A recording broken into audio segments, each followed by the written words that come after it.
Kinumpirma ni Justice Secretary Boying Rimulya na nakikipagtulungan ang DOJ sa International Criminal Court o ICC kaugnay ng kaso laban kay dating Pangulong Duterte kaugnay ng war on drugs. Tutulong ang DOJ sa ICC sa paglipat ng mga saksi sa drug war mula Pilipinas papuntang The Hague para magbigay ng testimonya sa korte. Nauna nang sinabi ni Pangulong Marcos Jr. na hindi ito makikipagtulungan sa ICC. Pero ngayon, nasa detention facility na sa The Hague si dating Pangulong Duterte. Ayon sa dating tagapagsalita nito na si Attorney Harry Roque, matagal lang planado ni Marcos Jr. na gamitin ng ICC laban kay Duterte.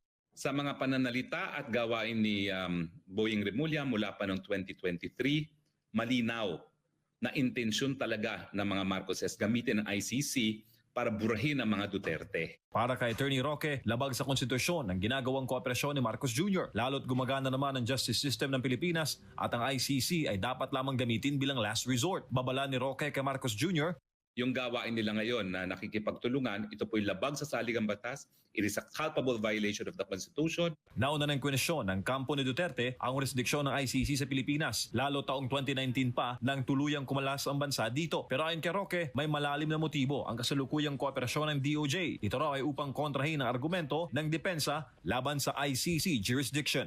Ay para nga po ma-dismiss yung sinasabi ni Tatay Digong na wala ng jurisdiction ng ICC dahil ang pagkilala ng gobyerno ng Pilipinas sa jurisdiksyon ng ICC sa pamamagitan ng pagbibigay tulong at kooperasyon sa hukuman ay nagpapakita na kinikilala ng gobyerno natin ang jurisdiksyon ng ICC. Sa madaling salita, tinraidor ng Marcos Jr. ang Republika ng Pilipinas sa pagkilala sa jurisdiksyon ng isang hukumang dayuhan na wala ng karapatan na litisin at kahit sinong Pilipino. Para sa Diyos at sa Pilipinas kung mahal, MJ Mondihar, SMNI News.